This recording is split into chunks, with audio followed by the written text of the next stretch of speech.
Okay, so welcome everyone. I'm Dave Webb. I'm convener of the Global Network Against Weapons and Nuclear Power in Space. And thank you for joining us on this webinar on linking militarized space and climate crisis. And this is one of the first events of Keep Space for Peace Week. And in 1999, the United Nations General Assembly declared the 4th to 10th October as World Space Week to celebrate the contributions of space science and technology to the betterment of the human condition. And the Global Network has been calling for several years now for global actions and events during this week to keep space for peace. Because of the pandemic, however, most of these events are being held online this year, but not all of them. And you can see a list of those things that are happening that we've been notified about from our website, which is www.space4peace.org. So thanks again. Tonight we have 3 speakers and a moderator for questions and answers at the end. So we're going to have 3 speeches. First of all, I'll introduce each one. Regina Hagen from Germany will speak on European expansion into space. Then Stuart Parkinson from the UK will speak on the climatic impacts of space flight. And Dieter Engels from Germany will speak on the impact of large satellite constellations on astronomical observations. So I think we can start with Regina Hagen. Regina is on the board of the Global Network. She's interested in the links between nuclear weapons, missile defenses, and space use, and worries about the effects both on Earth and in space. So over to you, Regina. Dave, did you not want to start with your own video presentation? You're right. How could I forget that? Sorry, thank you very much. Okay, this is a short video to introduce some of the aspects of the problems that we're concerned with.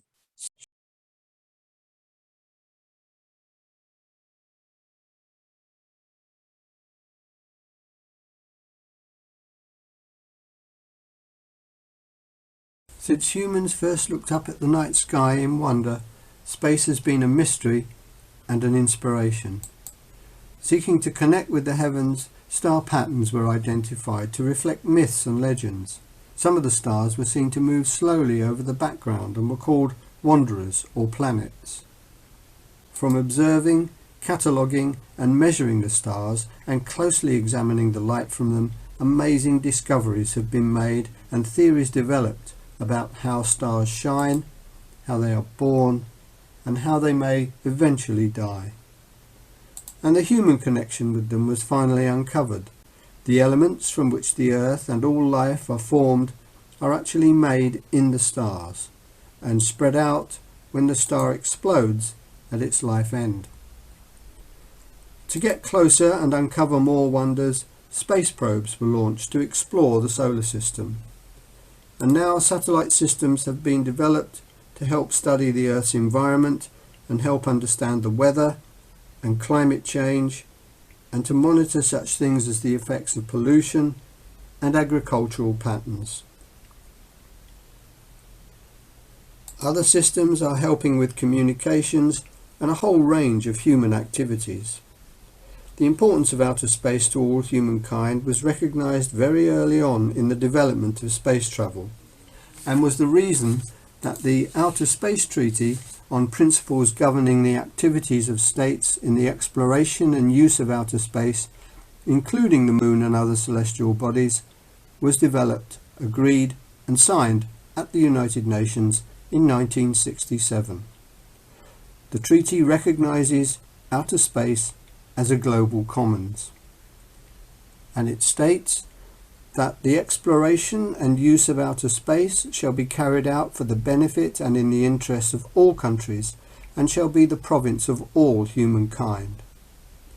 However, the dependency on space and the rapid development of space technologies are running out of control. We are experiencing a tragedy of the commons, where major users with open access to space and who are unconcerned about any rules that govern access and use are acting according to their own self-interests and contrary to the common good of all.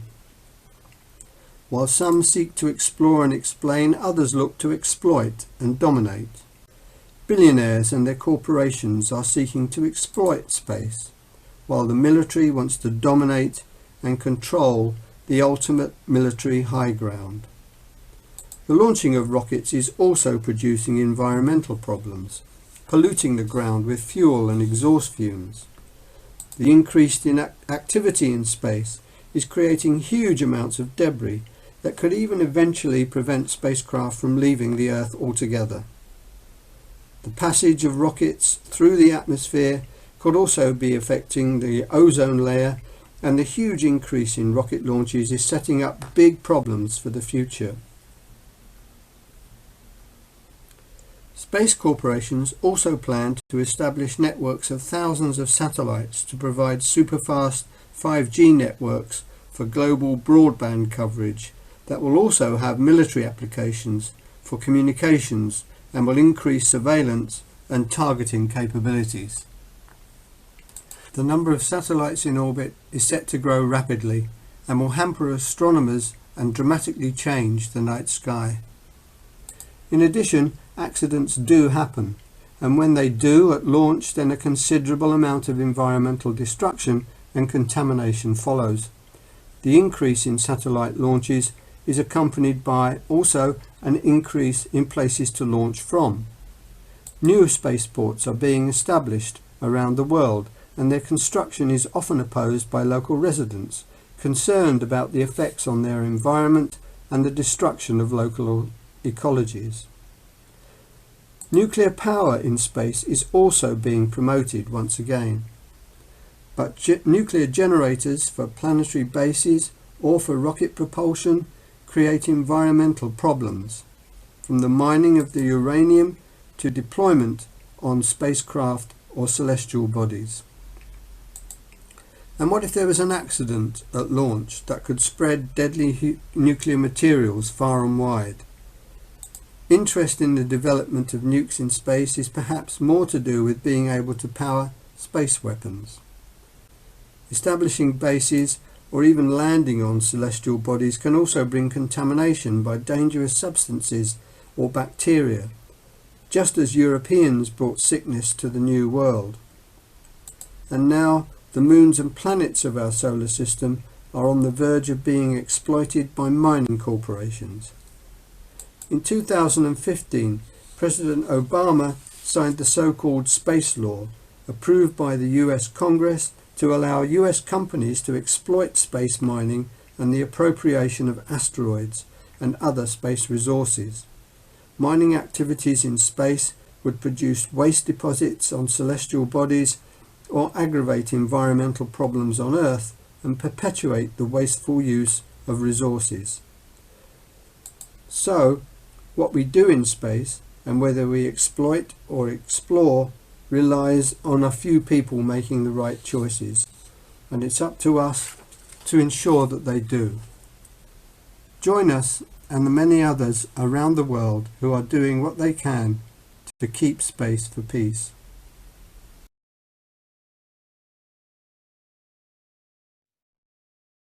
Okay, thanks very much for reminding me about that, Regina. So now it is over. Hang on, just admit somebody else. And now it is over to you, Regina. Yes, thank you for joining us on this Sunday evening, at least evening German time, for this discussion and talk. I'm not so effective in producing slides as Dave is, but I will do my best. My subject is how Europe expands into space. And it is a very wide field because Europe obviously has many countries, has many organizational entities. So I decided to limit this talk on actually European organizations and European space endeavors, and not touch on national ones, although there are many to various degrees in a military respect. But I'll limit to the European ones. In Europe, we have the European Union, but not all countries in Europe are members to the European Union. Examples of non-members are, for example, Norway or Switzerland. Within Europe, we have the European Union, and I will come to the ones I show you here on this slide. We have the European Union, we have a European Space Agency, and then we have, which sounds weird at first, but I'll explain why, the European Agency for the Space Program. And then in addition, we have a European Organization for the Exploitation of Meteorological Satellites, the European Meteorological Satellite Organization. And by the way, I live in Darmstadt, Germany, that is close to Frankfurt am Main.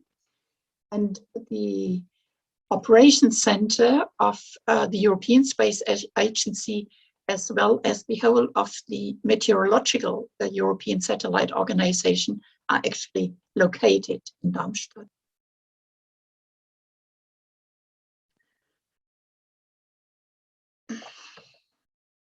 I'm having a problem of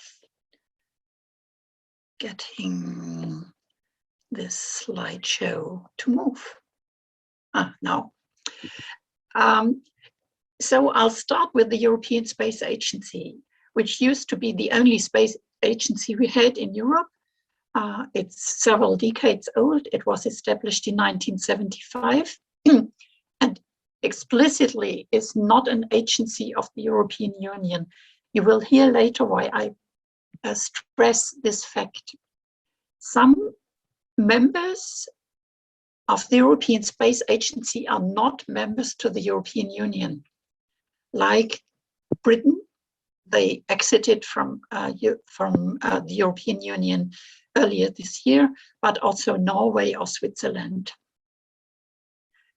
There is a convention for the establishment of the European Space Agency dating back to 1975, which in Article 2, the purpose of the European Space Agency, explicitly points out that the European Space Agency is exclusively for peaceful purposes, which created more of a problem in the context of the development of the European Union, because it restricted space use through the European Space Agency to peaceful purposes, to non-military purposes. And the European Space Agency did not strictly adhere to that, but it was sort of impossible for the European Space Agency to enter into specifically military projects. Another of the agencies is for the meteorological satellites, and here for it also not all the member states, 30 of them, are members of the European Union, in addition to the ones I mentioned before for the European Space Agency. In the case of the Meteorological Satellite Organization, for example, it's also Turkey. The tasks or the mission of the Meteorological Satellite Organization is weather forecast. They do long-term measurements from space, which is really very useful now when it comes to monitoring of the climate change, because they do have data that go long way back, so that you can compare data they have been collecting in the past decades with data now. The European Meteorological Satellite Agency does not do specifically military projects, but the data they provide can be used by the military. For example, when they do out of the area missions, they can rely on weather forecasts and weather data provided by the European Meteorological Satellite Organization, which can be important. For example, when you are in muddy ground and there is very rainy weather forecast, you might not want to go in that area with tanks because they would get stuck. So there is military use, but they don't have military purpose, a dedicated military purpose. Now, the European Union originally was founded also as a civilian organization, originally for economic reasons, as an economic union. And over the past 20 years, the European Union as such has developed a mission for security, meaning military security, defense security.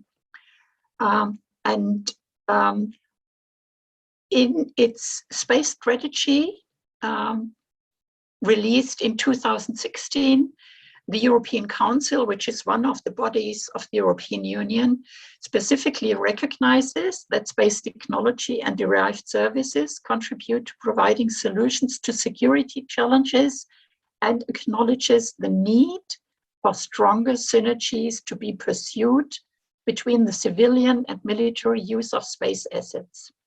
And that's another theme that has appeared in the past years, especially when it comes to space, that dual use is exploited, meaning civilian satellites and civilian data or data collected for civilian purposes are used for military purposes. And the European Union made that an official strategy and policy. And that is new. And this is the reason why the European Space Agency, which is restricted to peaceful purposes, could not be used as an agency for the European Union, which had been discussed for a while, but it simply became impossible with the stronger focus of the European Union on security issues, military issues, strategy issues. So this year, less than half a year ago, within the context of the European Union, this European Union Agency for Space was established. The acronym is USPA. I hope this is the correct English pronunciation. And it's interesting to see which of the directorates of the European Union is responsible for this new agency. Namely, it's the Directorate for the Defense Industry and Space. That's the name of the directorate, and I think this is very telling.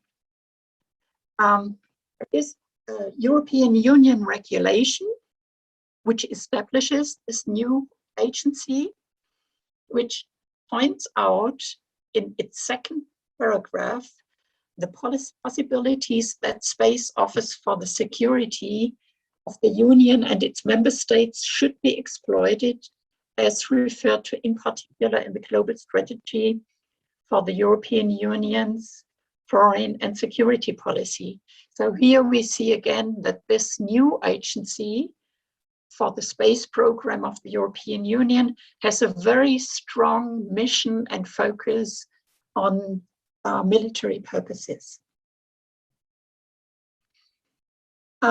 Its mission is very closely connected with Galileo and EGNOS, and Galileo is the European satellite navigation system with up to 24 satellites in a medium Earth orbit for navigation and timing services.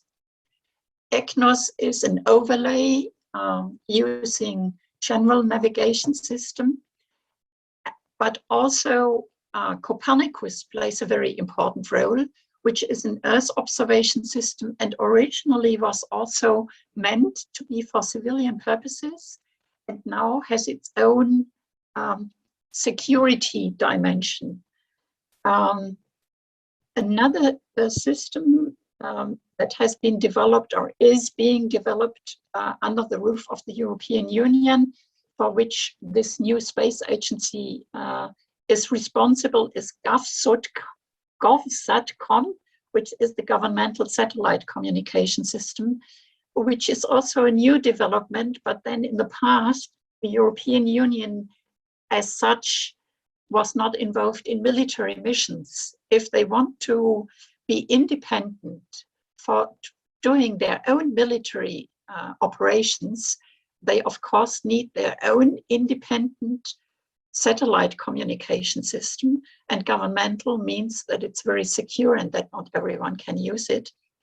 And this is specifically the new space agency's task is specifically to support the strategic interests of the Union, but also, and this connects to what Dave told in his presentation, these many startups, the new space, the many partly privately run spaceports and space launchers. This new agency is specifically tasked with supporting this development. When we come back to Galileo, the navigation system set up by the European Union, this has a specific public regulated service, which is restricted for authorized users, which could be fire brigades and the police, but in specifically are also military users.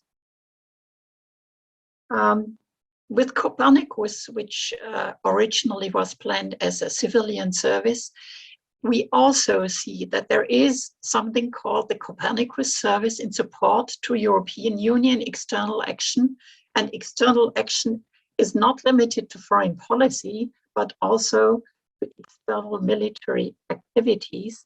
And I want to point out that one important aspect of this is border surveillance, and they say the fight against illegal trafficking, which means prevention of refugees from the Middle East or from Africa to cross the Mediterranean or land borders into the European Union and keep them away. So Copernicus is also used in particular by Frontex, which is the European Border and Coast Guard Agency, to prevent refugees from entering the European Union and asking for asylum here,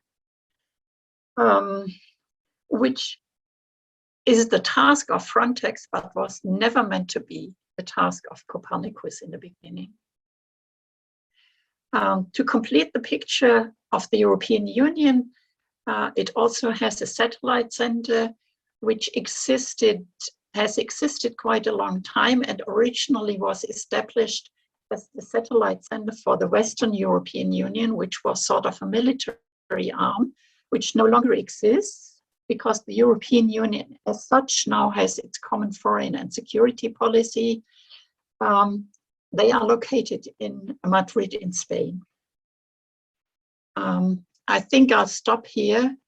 And with this meant to give you a brief glimpse into what's happening here in Europe, which might not seem at the first view very relevant when you compare it with what the United States or Russia or China are doing.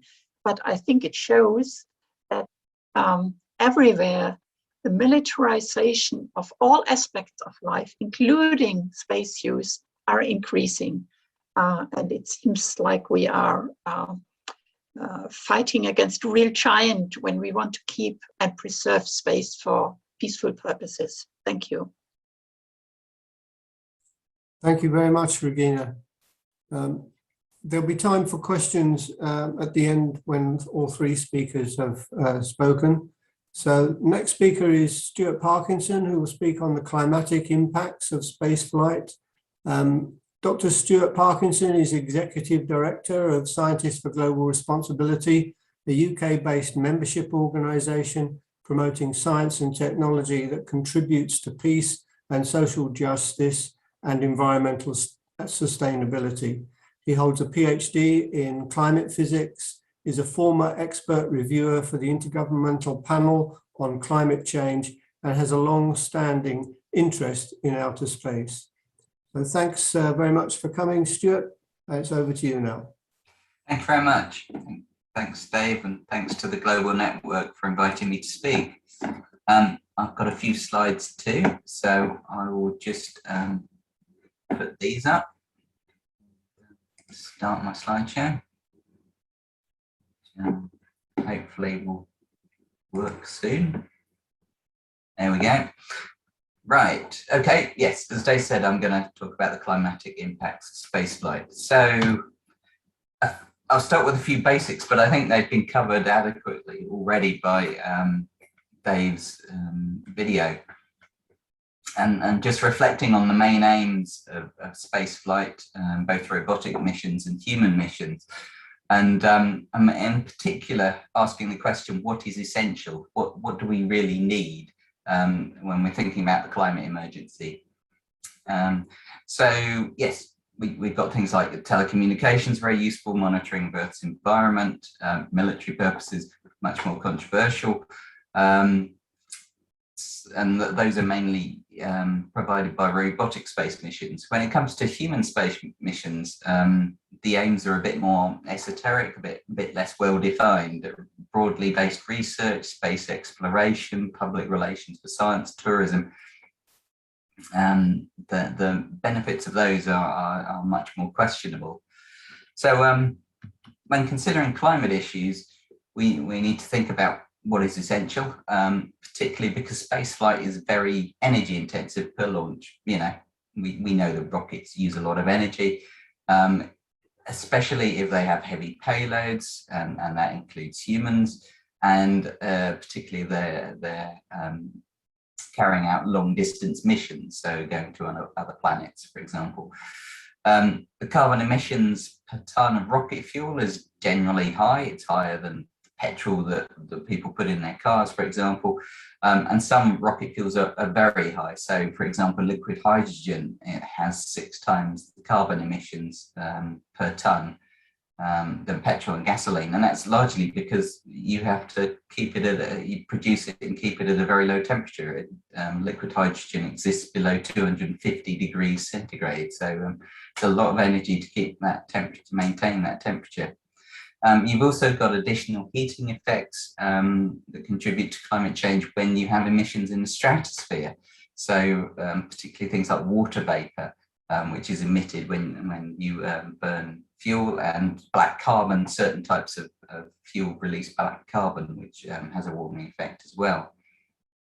So to minimize the climate impacts, you need to minimize the number of launches and the weight of launches. So in that context, I'm going to take a particular look at human spaceflight, because crewed spaceflight, because yes, it's quite heavy and it's quite questionable whether it's needed. So here's a quick summary of the main organizations and launch vehicles involved in putting humans into space at the moment.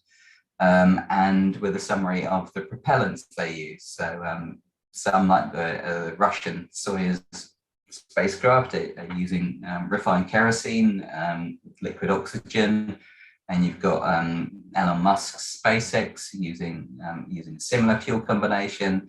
Jeff Bezos's New Blue Origin, the New Shepard spacecraft, that uses liquid hydrogen.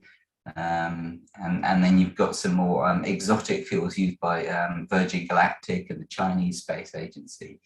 And some of those have issues about toxic releases into the atmosphere. And then the biggest one of all, which hasn't been launched yet. It's under development, but it's due for its first proper test launch next year, is the Space Launch System of NASA, which is the rocket that's intended to take humans back to the moon. So, so those are the main rockets around for human spaceflight at the moment, and what they use. To say a little bit more about Artemis, the program to take humans back to the moon. It's not just a single space flight taking humans to the moon. There's all the preparatory missions, and some with humans and some taking extra equipment up there. So you've got a diagram here. This is from NASA. You can see that there are 6 space missions here to get humans to the moon by 2024, which is the target date for that. So, and each one being a heavy vehicle. So here's some estimates. In this table, there's some estimates of carbon emissions per launch and carbon emissions per person carried on the space launch vehicles that there is decent data with. And I should add, I've done these calculations using some data from Professor Mike Berners-Lee at Lancaster University in the UK. And they are ballpark figures. It's a complex area, and these just give you an idea of the sort of carbon emissions that are emitted per launch. So you've got the Soyuz spacecraft, Russian spacecraft launching nearly 300 tons per launch, tons of carbon dioxide equivalent, which is the measure for carbon emissions. 3 crews, so that's just under 100 emissions per person. The SpaceX Falcon spaceship, that's about 500 tons per launch, has a larger crew, so a bit higher carbon emissions per person. And then you've got the Space Launch System of NASA going to the moon, and that's considerably higher. So you've got 3,600 over 3,600 tons per launch, and that's over 900 tons per person carried. So very high.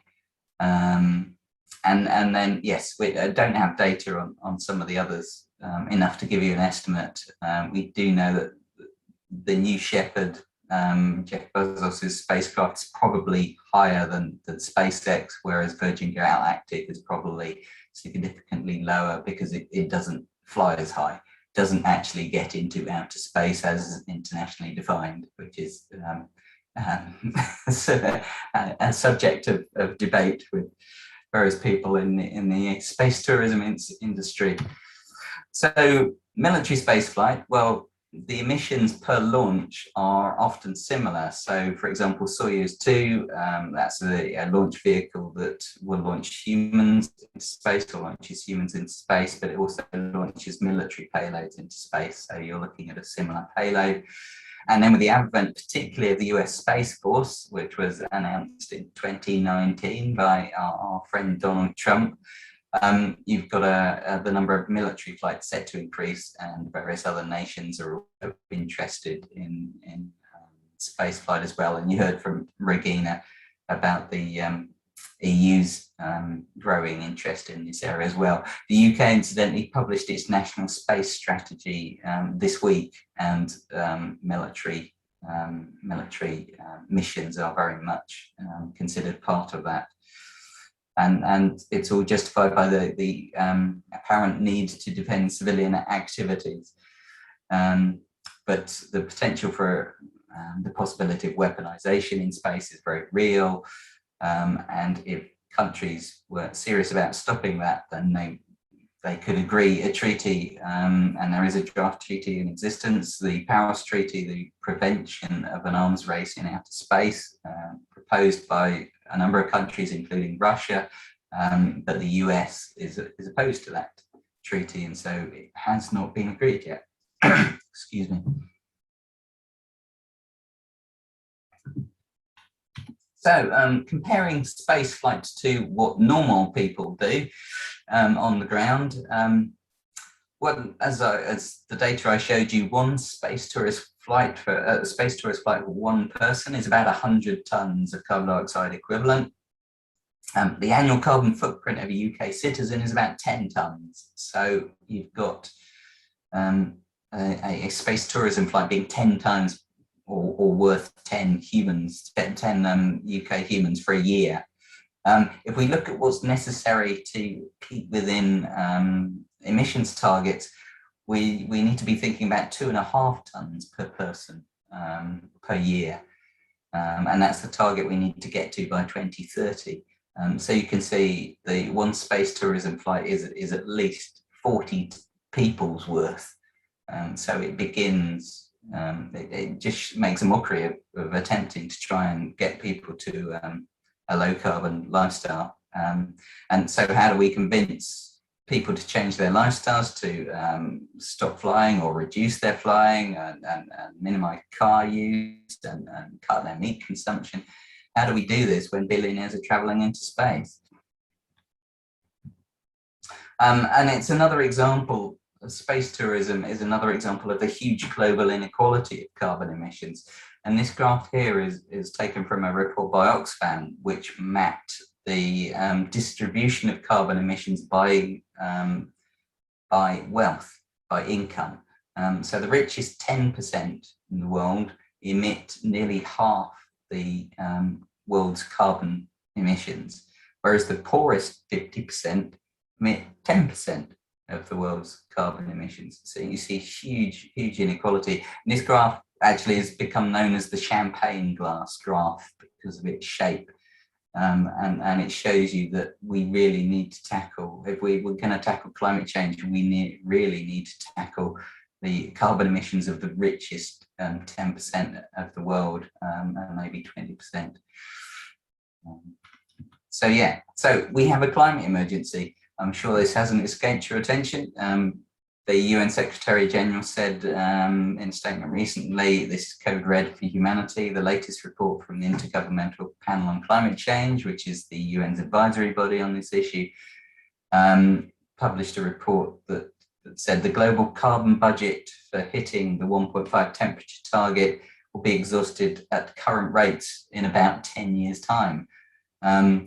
If we take fair shares and apply them across the world, then industrialized nations will have a much shorter time scale. And we recently published a blog on our website showing that the UK's fair share will be used up in less than 4 years. So once you get to that level, you're effectively stealing the carbon budget of poorer countries. So that's where we're heading, and particularly where we're heading if space tourism becomes at all significant in the global economy. So to conclude, minimizing climate impacts, we need to take some serious action. We need a ban on space launches related to the weaponization of space. So we need a Paris Treaty in force. We need to minimize other military missions. Particularly, there are some military missions that have particularly values in terms of things like enforcing disarmament treaties. Those could be accepted, but most other military missions are very problematic, and we need to minimize those. And then we need to minimize human spaceflight, and a moratorium on space tourism and on human space missions to the moon and other celestial bodies. We really need to stop that, at least until we get to net zero. That's the target for the world by 2050. We'll see if we actually make it, but we should, if we're serious about tackling the climate emergency, that's what we should be doing.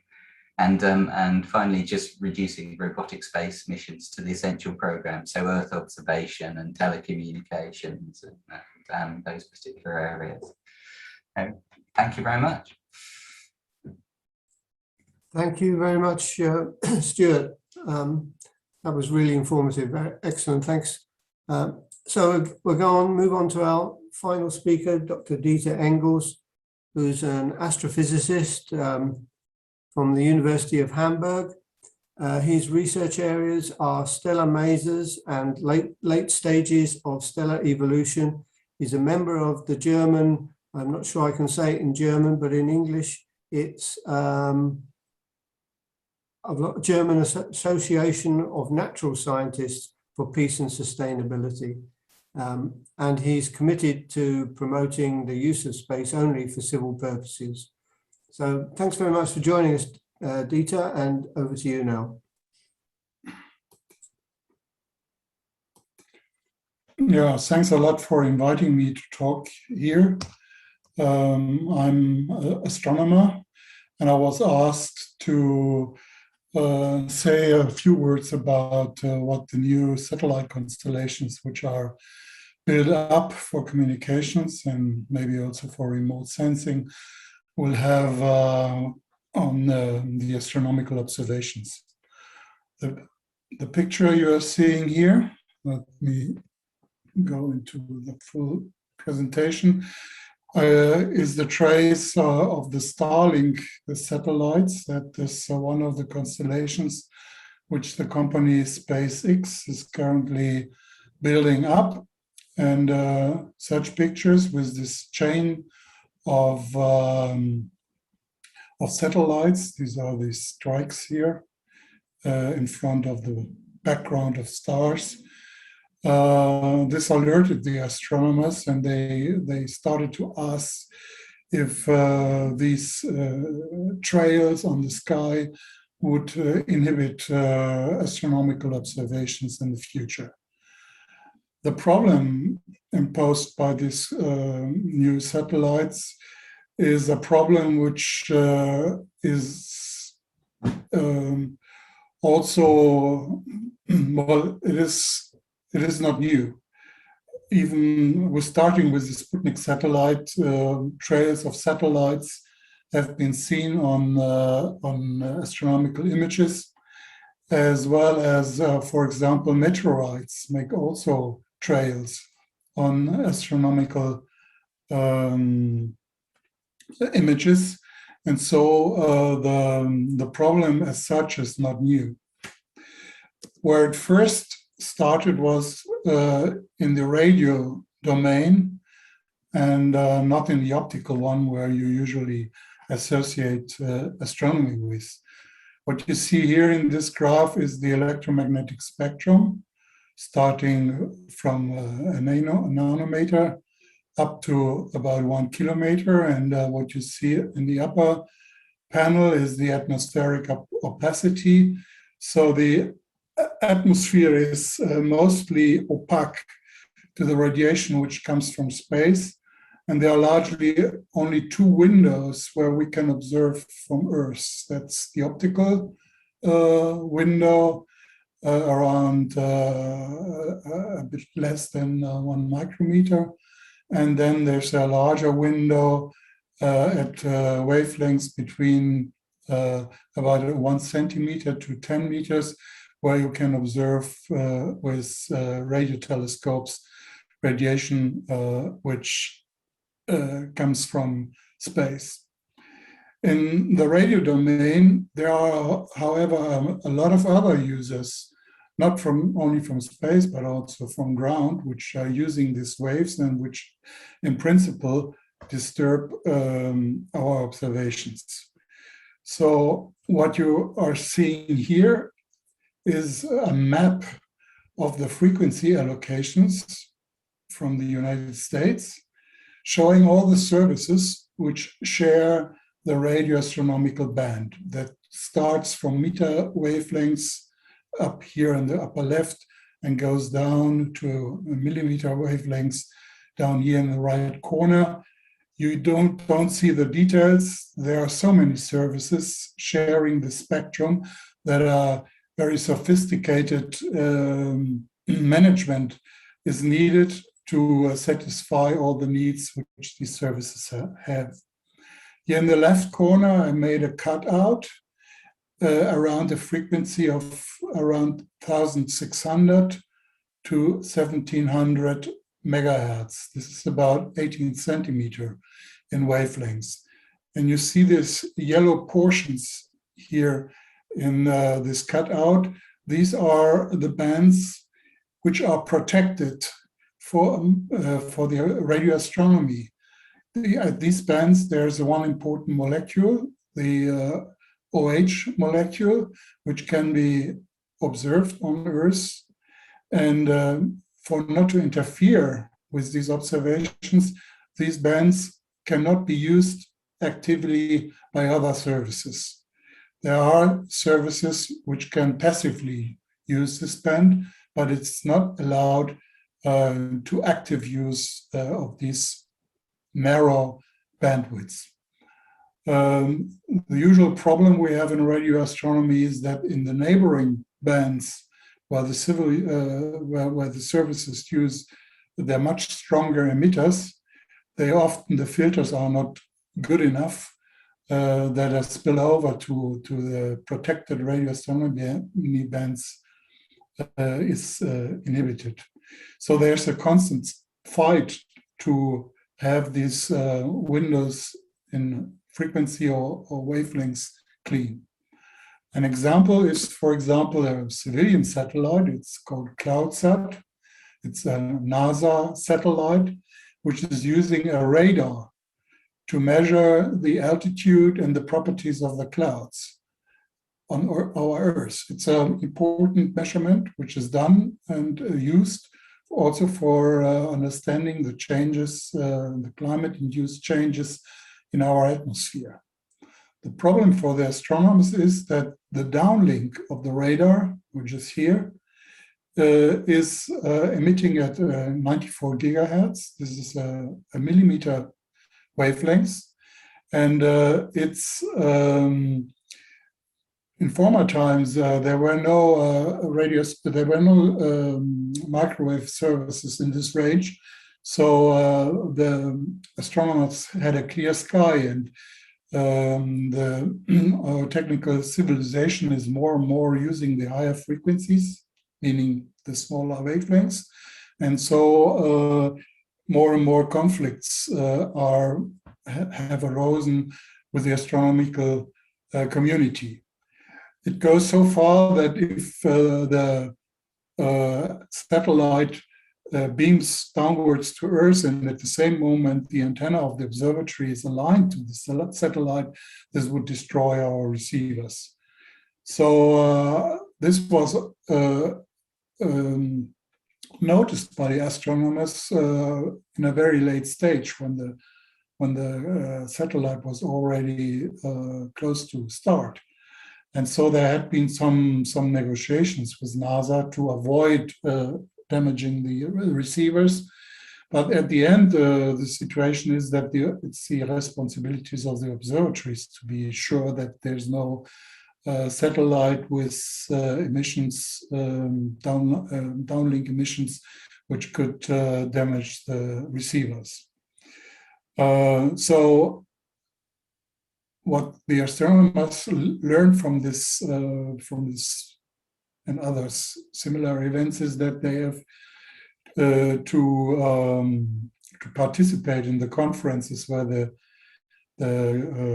radio spectrum is divided into the different services, to be sure that the needs of the astronomers are not affected. Another part, now moving to the optical domain, is that we already, from the ground-based lights, the sky is brightened. For example, this is a picture taken about 90 miles away from Los Angeles, looking toward Los Angeles. You see the city lights, and the city lights illuminate the clouds, but also the night sky in the background by the tiny particles which are which you do not see optically, but which also reflect the light from the cities. In the front, you see also the trail from a highway, and this kind of light pollution is this is a constant problem, and for us it means that if the sky gets too bright, we are not able to observe the very faint and also the very and the very distant stars and galaxies. So the remedy was started already 20, 25 years ago, that the observatories moved from the places where many people lived to remote places like deserts in Chile, mountains in Hawaii, or in Tibet. The pollution by satellites or by space is likewise small. The pollution comes from solar light, which is reflected by satellites, as it is by the moon.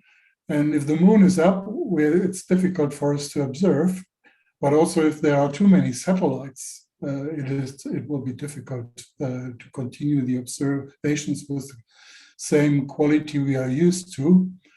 And where we noticed these problems very early were on trails of optical survey images. And you see here two examples from a paper submitted in 1992, where you see on the left-hand side an exposure on a photographic plate. The integration time was about 1 hour. And you see 5 trails of 5 satellites crossing this photograph. That's an extreme case. Usually you will see 1 trail, and this does not happen very frequently with the satellites we have up to now. But in bad circumstances, it could be that the trail really hits the target which you are looking at. The rings which you see here are the light echoes of a supernova, of an exploding star, which was wanted to be studied here. But in this case, while you can repeat the observation, you need to invest another hour on the telescope to redo the observation, so the damage is quite limited. But what happens if we have satellites all over the sky? So with the communication satellites, up to now, they were large satellites stationed at geo orbit, 36,000 kilometers away from Earth. And they are staring at a given place on Earth, and so you can communicate with the satellite without moving your antenna or moving the satellite. But the backlash is that it takes some time for the signal to arrive to the satellite and to come back. And so the new constellations with small satellites promise to have a lower latency. So the response time is much shorter, and that will be very helpful, for example, for the communication with of things between different technical things which communicate without interference of humans. And there are a lot of companies and also countries like China which are projecting such constellations. And what is already known is that there will be about 80,000 satellites planned, and launched are only a few of them. But we started, a study has been done to find out what the impact would be if we have like 80,000 satellites on the sky. The problem is that when the observatory is observing into the night sky, there's still some part which there are satellites which are illuminated by the sun, which is going down. And are these satellites which are not in the shadow of the Earth which make the problem. In this simulation here, which was done by the European Southern Observatory, ESO, not ESA, ESO, you see a model which was using 48,000 satellites. That's what we expect to companies or countries. And in Chile, one would see at any time about 2,000 of these satellites. Here now they are all illuminated, and when the sun goes down, then in the east, these are the gray ones, are getting dark. So what is important in the central part here at high latitudes, there are only 200 satellites at a time, and at the end of the twilight, there are only 10 of these satellites which are still be seen by the naked eye. So the conclusion from this study was that for the ESO telescopes, this problem will be manageable for the forthcoming 10 years. There are possibles for mitigations. You can, for example, paint the satellite in dark with a black color. You can equip the satellites with a shield to avoid the reflecting light to go to Earth. And you can also optimize the attitude of the satellites so that the sun shields don't reflect their light towards Earth. All this has been tested by SpaceX, and the effects are around, you can decrease the illuminance of the satellites by about 50%, I would say. But that would be not enough to, especially if there are more satellites. So there were activities by the International Astronomical Union to make some recommendations how these satellites constellations should be constructed. For example, giving limitations on the orbital height, on the brightness of the satellites. And this was submitted to the Scopus body, which discusses problems in space. But the EO also thinks that national regulations are necessary. So what's the outlook? The outlook is that although it's at the moment it seems to be manageable, the problem, in future the problem may increase. It's because the modern astronomy is very interested in very short time processes like gamma ray bursts and fast radius bursts, which are the signs of merging black holes or neutron stars. And to understand what's happening there, or where these bursts occur, you need parallel optical observing to see what stars are it, or are it in galaxies, for example. And for this, you need continuous monitoring of the optical sky, how it is planned with the new US observatory in Chile, which is imaging the entire visible sky every few nights. And there, the impact of satellite trials will likely increase or aggravate. So the conclusion is, for astronomy, the preservation of the access for the night sky, as for the Earth's culture at large, it is still a continuing struggle and will accompany us in the foreseeable future. Thank you very much. Thank you very much, Dieter. And now it's your turn for questions and answers. And I see some questions already in the chat, but I'm going to hand over to Bruce Gagnon, who's a coordinator at the Global Network, who will take us through this session. Over to you, Bruce. All right. Well, thank you to all the presenters. I think I learned quite a bit here. So really much appreciate your contributions. And thank you for those that have joined the webinar. I hope that you too feel like you've learned something. I want to just go to each of the speakers and ask a question or two. Dave, I want to start with you. Why do you think so many spaceports, we've seen just a rash of proposals and new construction of spaceports all over the world. Why do you think there are so many being developed? Well, I think that one of the reasons certainly is that it's being predicted that the space business will be worth over $1 trillion in maybe as short a time as 2030 or 2040. and there's a lot of people want to cash in on that. And the kind of business is moving towards mini satellites, very small satellites that can be launched relatively easily into low Earth orbit. And many of the spaceports that we're seeing being developed are for that specific purpose, I think. So, you know, a lot of people, the UK, for example, wants to cash in on it. It said it explicitly. The government wants to be part of that. And it's even suggesting that it may help the economy from returning after the COVID experience. So I guess a lot of other governments are thinking much the same. Thank you.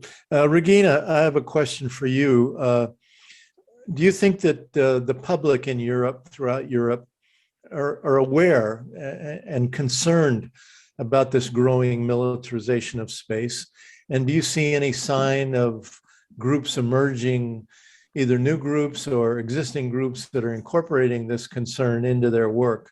Do you see, could you give us your reflection on that, please? Well, I'm afraid that the simple question is no. When you ask whether people are aware, I guess I can speak only for Germany because I don't follow the media in other countries. But here in Germany, I guess most people are not at all aware of this. I called it a slippery slope towards the military use of space 20 years ago at the first Global Network Conference I attended. And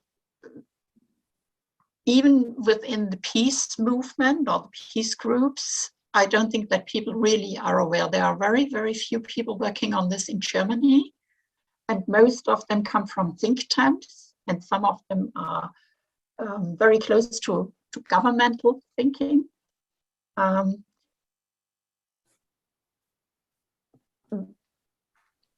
And I think that the awareness of the tendency of the European Union to go military is increasing, but not when it comes to space. If I had a clue how to change this, I would do it, Bruce. I'm frustrated at this myself, but I don't really see how we can create an awareness, not to speak of a movement against this development. Thank you. Stuart, kind of a similar question for you. Do you think most environmental groups working on climate crisis are looking at these impacts that you outlined that will be increasingly so due to more space launches? Thanks, Bruce.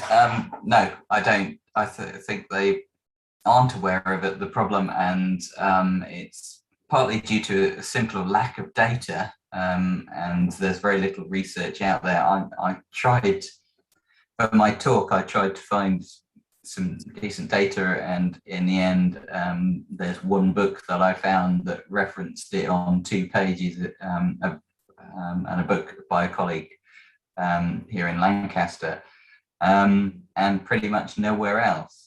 And then I used his work to do a few more calculations, which I presented tonight. So I think that that's a key issue, is starting to explain to people why it's a problem. And I think there's an awareness now that there's sort of a bit of, you know, that there's the sort of initial excitement, oh, space tourism, we can all go into space now, and with the launches over the past year. But I also think that that's tempered by, oh, it's just the billionaires then, and it's another jolly for them. And I think that's increasingly seen as a reflection of the inequality in the world. So I think that there's some resentment there that we could tap into. But I think once we start to get this information out there about how bad, how polluting space flights are, we can start to get some change going. I mean, there's another example. Recently, one of the big environmental groups in the UK was using Tim Peake, who was a UK astronaut, as part of their campaigning around climate change, action on climate change. And I pointed out to them, why are you doing this? It's one of the most polluting jobs in the world. And I didn't get an answer to my question, although I've noticed in the couple of years since he's not been involved. So hopefully I had an effect. But now that I can present some data, hopefully this issue will become more critically assessed. And I'm trying to get it to a few journalists, but it's hard.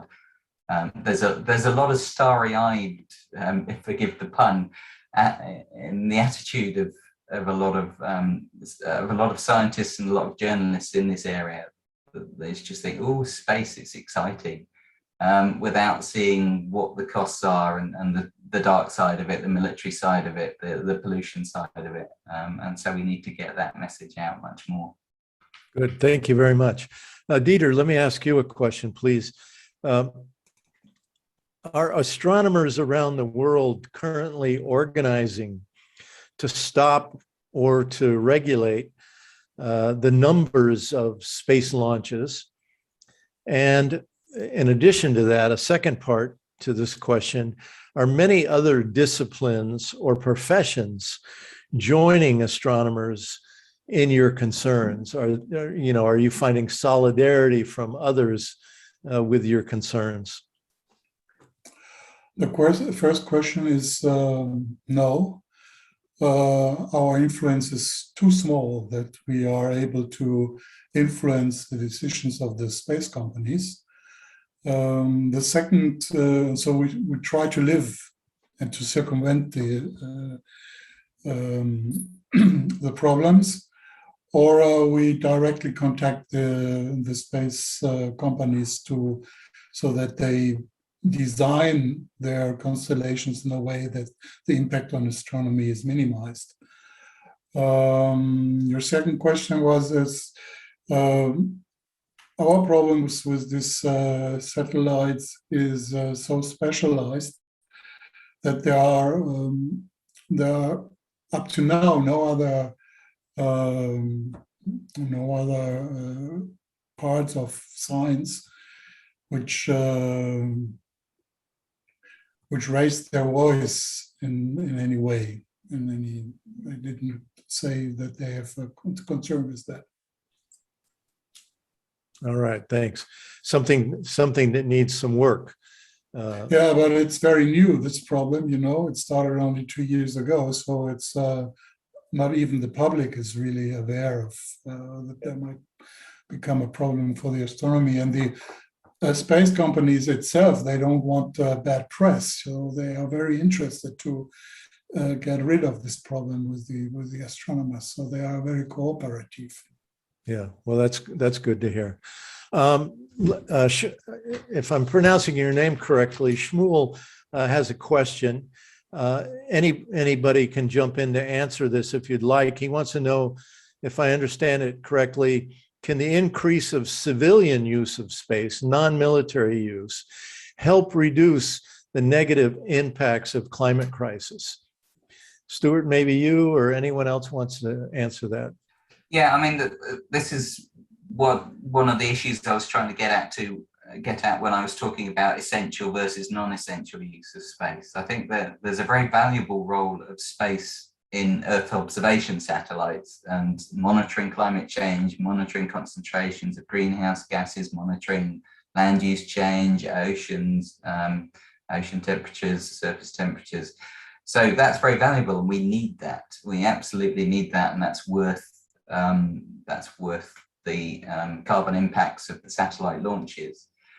But the rest of it becomes increasingly difficult to justify, and particularly over the short term when we are trying to get large changes in society. And for governments to say, oh, look, big potential for expansion into space right now is just the wrong thing. We need, some of it's useful, but most of it, certainly the stuff around space tourism and the militarization is just really problematic.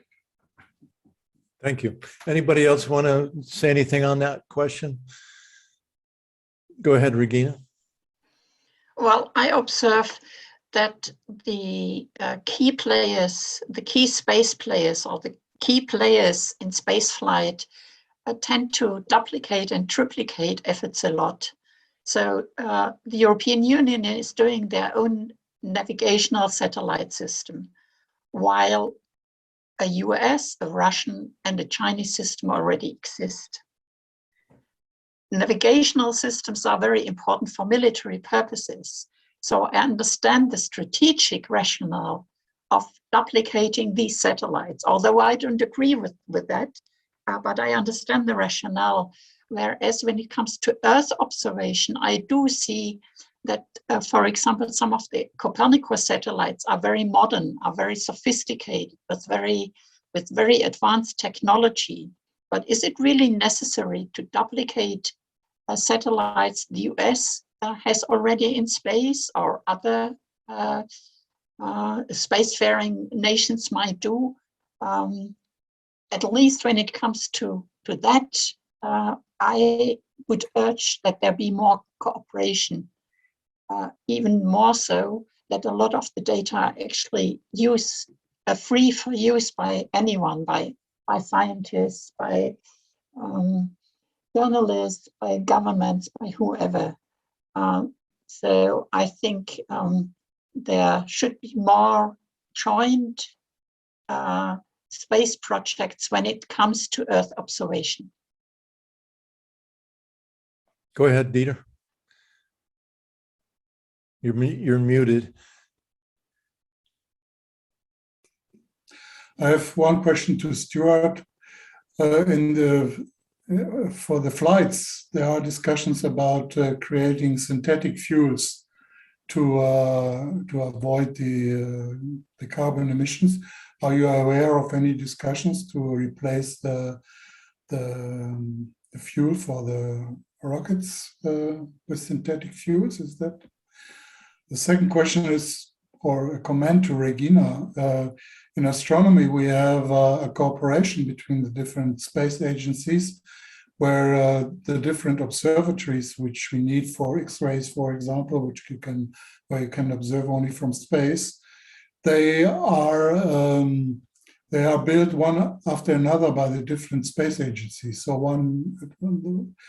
at one time it's NASA which is building one, then 20 years later it's ESA, then JAXA from Japan, and all astronomers all over the world are allowed to observe with these satellites. So there's already this kind of cooperation which you were talking about, Regina. So that would be a good example how one could organize that. But at the moment, as long there's some interest to earn some money with it, or there are some space security issues involved, then this kind of cooperation does not happen. Stuart, did you have your hand up? Yeah, I was going to comment on something Regina said and also reply to Dieter's points. Just about duplication in Earth observation. One of the problems we've had recently was Donald Trump just started cancelling NASA projects that were Earth observation, anything climate related. He said it's political and I don't agree with it, and started cancelling them. And that has been a real problem for Earth observation stuff and climate related research. And that suddenly you're starting to lose essential data. So Europe has been arguably in the lead in trying to fill the gap. So I think increasingly that's going to be the case, and so the US will do it when the president lets them, but the Europeans will have to step in because they're not so subject to that sort of problem. In reply to Dieter on synthetic fuels, yes, there's growing research in this area, and the military is one of the people who are getting interested in this area because they want it for their jet fighters and for their warships. So, but yeah, it's at a very early stage. There are various problems with the research and the practicality, and some of the issues, particularly things like what's called sustainable aviation fuels, which are another word for biofuels, is the competition for the resources. If you so biofuels, the big problem is if you get them from energy crops, then you're competing with food. And sometimes, depending on the energy crop, it can be more carbon emissions than fossil fuels. Then you've got the issues of, okay, we'll use waste biofuels made from waste, vegetable oils, for example. But the problem there is there's not that much waste to cope with all the uses that we've got. We've got demands from the automotive sector, so cars. We've got demands from the civil aviation sector, and then the space sector, then the military sector, and there's just not enough waste oil to go around. So so there are a lot of problems there that need to be solved, and not much time to sort them out. Let me just say there's a lot of really good comments. If people are not following the chat, please take a look at it. There's a lot of good things being said inside the chat. But Regina, you had your hand up. We only have about 10 minutes left, so please keep your answers short. I want to get back to Dave on another question as soon as possible. Go ahead, Regina. Well, I wonder whether one of the reasons for a lack of cooperation is what I stressed with regards to the European Union, that they enforce dual use of technology. And of course, when the satellites and when the technology on satellites you use is dual use and also used for military, you want your own stuff and not depend on others.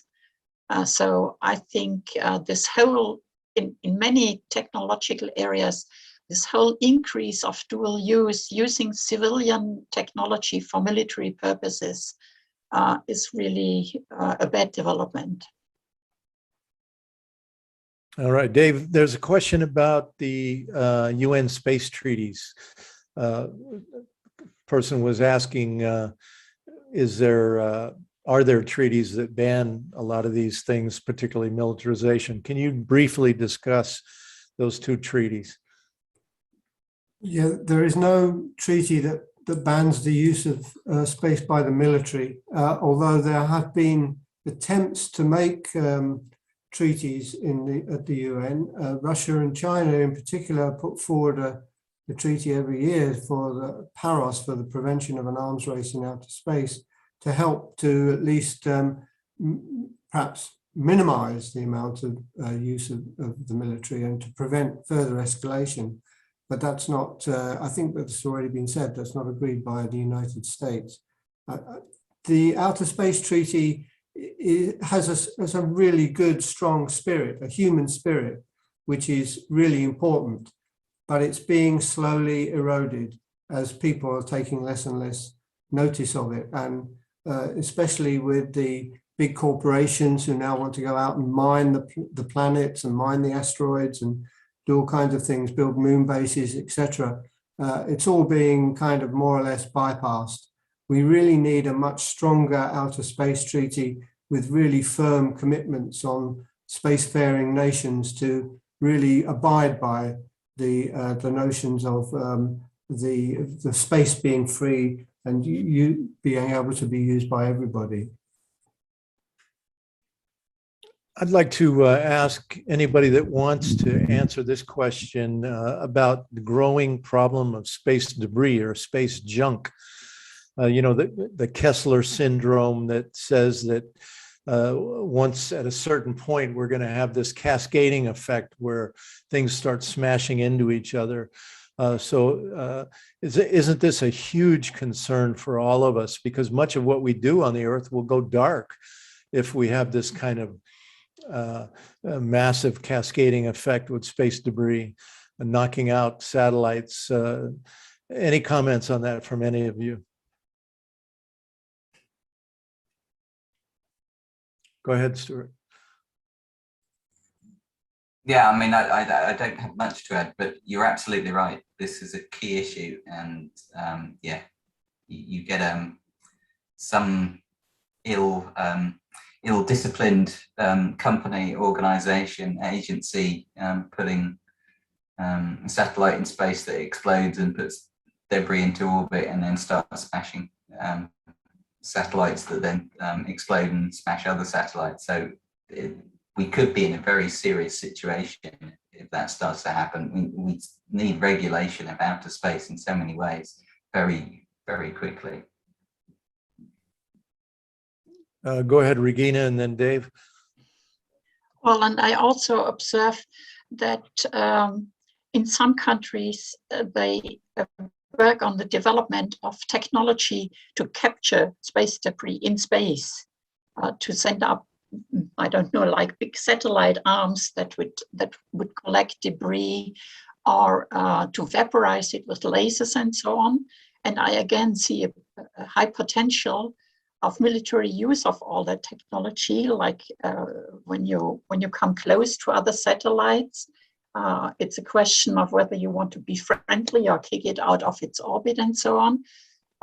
So I think the first priority should, as Stuart pointed out, be to avoid debris.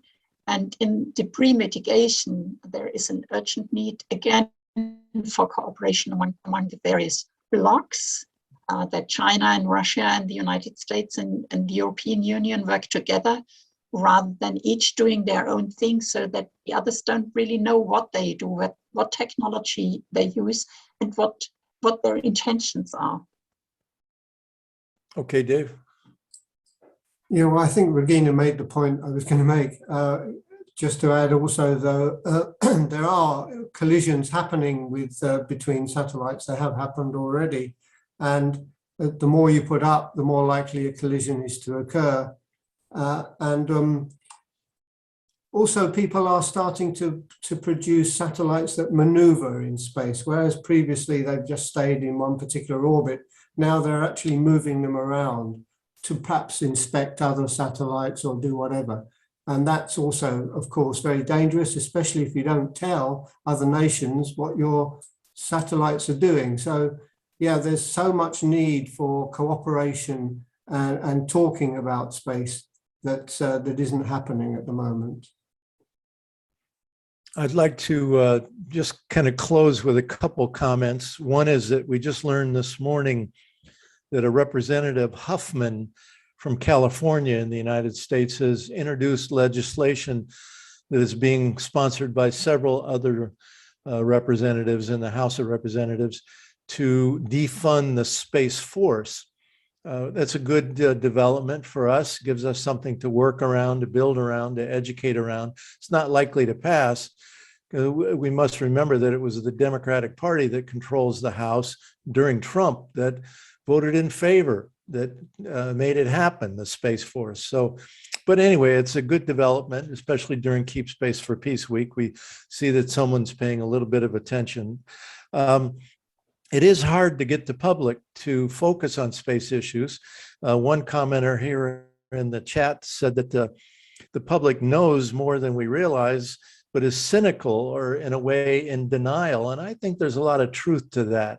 The fact that we only had a couple of handfuls of people on this webinar today indicates that it's a tough issue to get people interested in and involved in. It's out there, it's far away, it's in the future, you know, all those kind of reasons. But it's work that we have to keep doing. And I'm proud of the work and the membership of the Global Network and everybody that's really giving their life to it. One of our board members, Dr. Aruna Kamila, is a law professor in India. She's organizing, she's on this call today listening, and she's organizing a webinar later next week. She's a law professor, organized a space law conference from our perspective at a law school, and had people come from 20 different law schools all over India, students, faculty, talking about the need for space law to not destroy the heavens. So there are some really great things happening that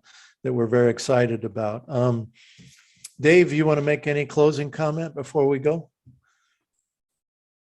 Oh, no, just thanks to all the speakers. I'm hoping that maybe more people will start to take an interest and get more involved if they see this particular recording, which we will put on the website, and please share the link to it. So Thanks to everyone who did come. I think we may get more. We're kind of repeating or doing a similar webinar again later in the week at a different sort of time. Maybe we'll get more people to that too.